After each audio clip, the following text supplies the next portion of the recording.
Bonjour à tous nos auditeurs et bienvenue dans cette nouvelle émission de la web radio de Villeneuve-Saint-Georges. Aujourd'hui, je vous propose d'écouter l'échange que j'aurai avec deux de mes invités à propos d'une thématique brûlante d'actualité qui est la lutte contre les violences faites aux femmes. Pour en parler, j'accueille Nawal El-Ouatta, adjointe au maire en charge des familles, de la cohésion sociale et du droit des femmes. Bonjour Nawal. Bonjour. Merci beaucoup de votre présence. Et j'accueille également un invité connu de tous, Monsieur Philippe Gaudin, maire de Villeneuve-Saint-Georges. Bonjour Monsieur le maire. Bonjour Baptiste. Alors, les violences faites aux femmes, voilà un sujet tragique et grave qui mérite une attention toute particulière en cette période où nous commémorons le 25 novembre la journée internationale pour l'élimination de la violence à l'égard des femmes. Déclarée grande cause nationale du quinquennat, la lutte contre ce phénomène est passée au premier plan de la vie politique. Mais derrière les effets de manche, la communication, en quoi consiste-t-elle ? C'est un peu la question que je souhaite poser à mes invités aujourd'hui. Alors Nawal, je me tourne d'abord vers vous. Qu'est-ce qu'on entend généralement par ce terme de violence faites aux femmes ? Alors la violence faite aux femmes, elle peut se caractériser de différentes manières. On peut la caractériser par la transgression des limites qu'impose la loi. On peut aussi dire que c'est une violation de la Constitution des droits de l'homme, mais aussi des violences physiques, des violences psychiques, des violences aussi qui peuvent être des mots humiliants, des mots dégradants, qui vont toucher donc à la vie humaine, qui vont toucher à la dignité humaine de ces femmes. La violence faite aux femmes, c'est quelque chose qui va réduire la femme à un état de souffrance, à un état qui va l'isoler petit à petit et qui va réduire sa liberté. La violence, c'est un état, ce sont des faits qui vont détruire petit à petit la femme. Voilà comment moi je caractérise justement ces violences. Je vois, d'accord, oui. En effet, oui, c'est quelque chose qui n'est pas seulement visible, mais qui parfois est plus diffus, plus diffus et qui ne se voit pas forcément à l'œil nu, quelque part. Et pour ceux qui auraient du mal un peu à se faire un ordre d'idée à propos de cette problématique, ça représente combien de victimes, les violences faites aux femmes ? Alors oui, pour reprendre votre première allocution, les violences, elles sont quelque part des fois un peu silencieuses et elles se passent souvent entre quatre murs. Elles peuvent aussi se passer dans un cadre professionnel, par le harcèlement. Elles peuvent aussi être des agressions dans les transports. Donc c'est ce qu'on pourrait considérer chez certains comme de petites, juste de petits faits qui sont de véritables violences et qui sont très souvent en plus devant des témoins mineurs que sont les enfants. Donc, il faut pouvoir admettre, voir et surtout déclarer que toutes ces violences qui se trouvent être transparentes à l'œil nu sont de véritables souffrances pour les femmes. En 2019, il y a eu 173 féminicides. En 2020, elles étaient 125. Dimanche dernier, il y a eu 2 morts tragiques qui nous ramènent aujourd'hui à 102 femmes mortes par les coups de leurs conjoints, par immolation également. Mais il y a aussi à peu près 220 000 plaintes qui ont été déposées courant 2020 pour toute forme de violence. Donc ce sont des chiffres qui restent très alarmants. Et ce sont des chiffres qui doivent alerter l'ensemble de la population, qui doivent en fait nous amener tous à avoir un œil aguerri sur nos voisins, sur nos amis, et pouvoir donner le temps à la communication et à la libération de parole. Parce que souvent, ces victimes, elles cachent bien toutes ces souffrances. Et malheureusement, c'est pas eux qui doivent justement être dans cette espèce d'omerta. Il faut qu'elles puissent savoir qu'elles sont accompagnées, que ce ne sont pas des situations banales et normales et qu'elles peuvent et qu'elles doivent et qu'on doit tous les protéger, que ce soit le système judiciaire, que ce soit au niveau des forces de l'ordre, mais que ce soit aussi chaque citoyen qui doit pouvoir avoir en tant qu'acte humaniste justement ce partage qui doit être attentif à toutes ces femmes. Oui, je vois, oui, en effet. Et justement, vous commenciez à aborder les solutions à ces violences et à leurs manifestations. Et je me posais la question, comment ça s'organise en fait à l'échelle de, je ne sais pas, de l'État, des collectivités qu'est-ce qu'on a mis en place pour les combattre, ces violences, et porter secours aux victimes ? Alors effectivement, vous le disiez, c'est une cause majeure du quinquennat. Il y a eu un plan Grenelle qui a été justement déclaré pour la lutte contre les violences faites aux femmes. Donc il y a plusieurs mesures. Il y a déjà une forme d'accélération justement des constatations de blessures que peuvent subir les femmes victimes de violences.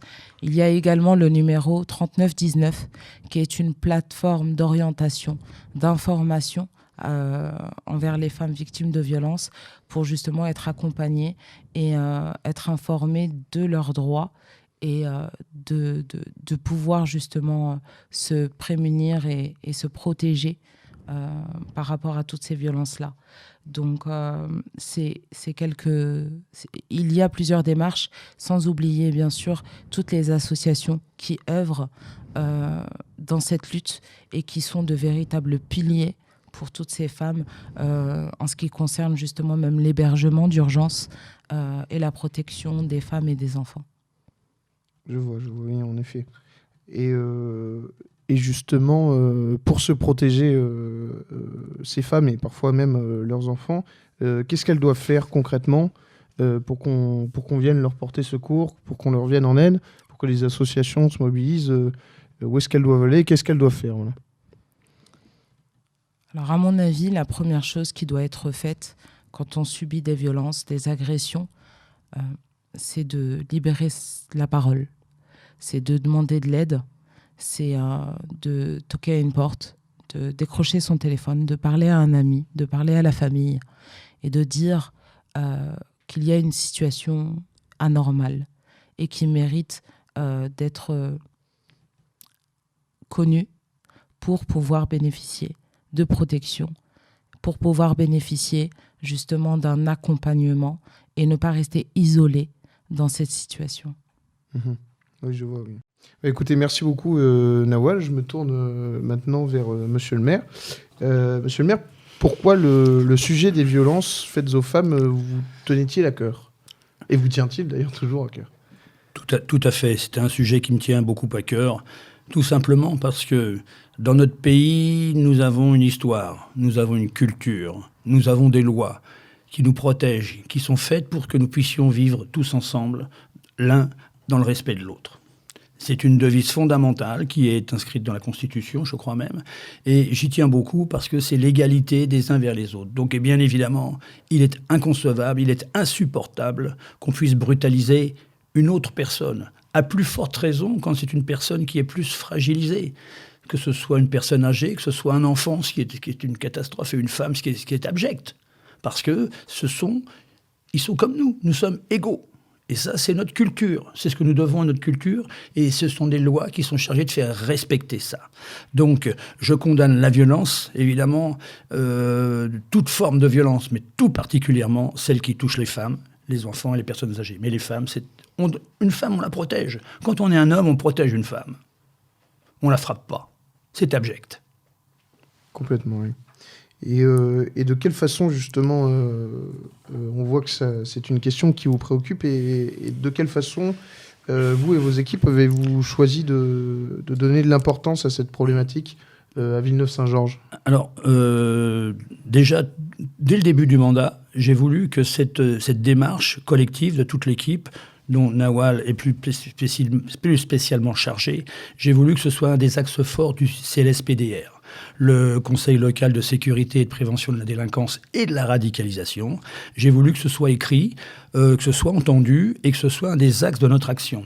Alors, un des premiers points, il fallait aussi, c'est bien beau d'avoir des intentions, mais il faut les mettre en application.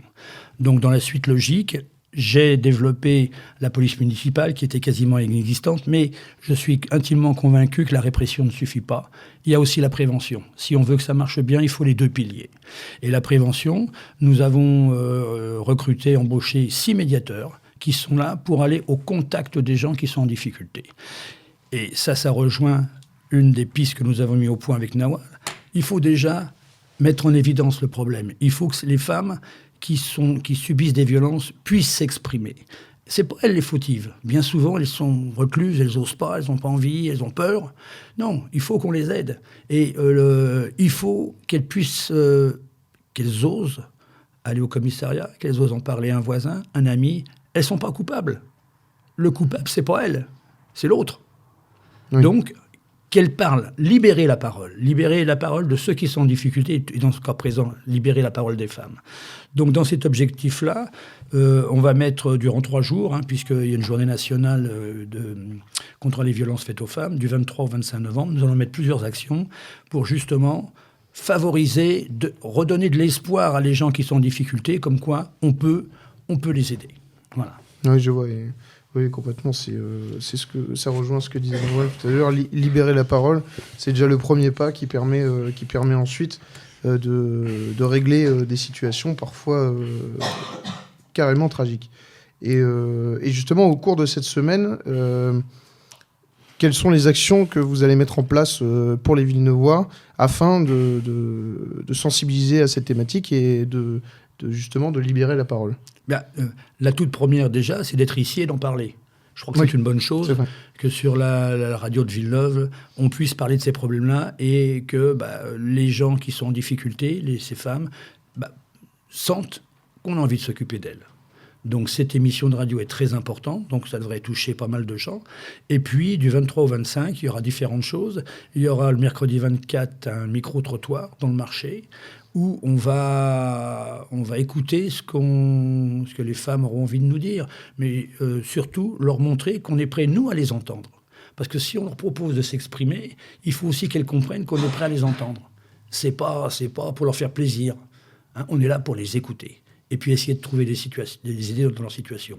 Alors, selon la problématique, c'est pas facile, c'est loin d'être facile. Les médiateurs sont faits pour ça, c'est leur métier, ils iront à leur écoute. On essaiera de les aider le mieux possible.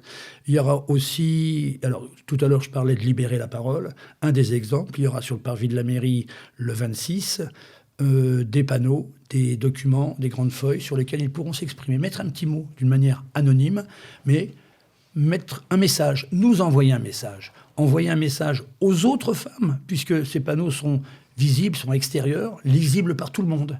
Et peut-être que quelqu'un qui passerait devant se dira « Ah bah oui, tiens, finalement, elle parle, elle commence à parler. » Et puis après, il faudra leur montrer qu'on est prêt, qu'on les a écoutés. Parce que c'est bien, il y a une différence entre parler et entendre. Donc si on leur demande de parler, il faut que nous, on leur montre qu'on écoute. Et on va les écouter. Il en sortira quelque chose, on verra ce que ça fera, je ne sais pas si, mais ça marchera vraisemblablement bien. Donc c'est une action extrêmement importante et qui va durer 3 jours. Les panneaux sont disponibles sur le parvis de la mairie pendant 3 jours, on les rentrera, on les protégera, puis à la fin on fera un bilan de tous les messages qu'elles auront bien voulu nous envoyer. Mais ce n'est pas que les femmes battues qui peuvent s'exprimer, bien évidemment. Toutes les femmes qui ont quelque chose à dire, ne serait-ce que les encourager à... Ça peut être des hommes, ça peut être des enfants. Et puis surtout, ce que je voudrais aussi, c'est que et un autre point, vous me demandiez qu'est-ce qu'on a mis en place. On va organiser des formations au niveau du personnel municipal pour que dans les écoles, dans les réunions, dans les services de la ville, lorsque il se passe quelque chose, que le personnel soit attentif à ce qui se passe. Ça, c'est mon métier d'enseignant qui ressort. C'est pas normal qu'un enfant soit isolé tout seul dans une cour. C'est pas normal qu'une jeune fille, une jeune femme ne soit plus comme d'habitude, qu'elle ne parle plus. C'est pas normal qu'elle ne mange pas. C'est pas normal qu'elle rentre tard chez elle, etc. Il faut qu'on soit à l'écoute de ça, qu'on soit à l'observation de ça. Bien sûr, c'est pas les agents qui vont résoudre les problèmes, mais ils pourront alerter, ils pourront aller vers la personne en difficulté, puis peut-être que cette personne-là se confierait qu'on pourra l'aider. Voilà. Donc vraiment, l'axe général, c'est libérer la parole.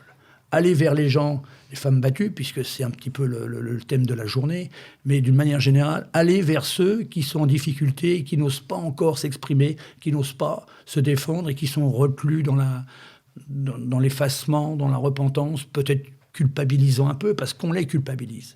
Leur dire non, stop, ça on n'en veut plus, vous n'êtes pas seul, on est là avec vous. D'accord. Bah, écoutez, merci beaucoup, monsieur le maire.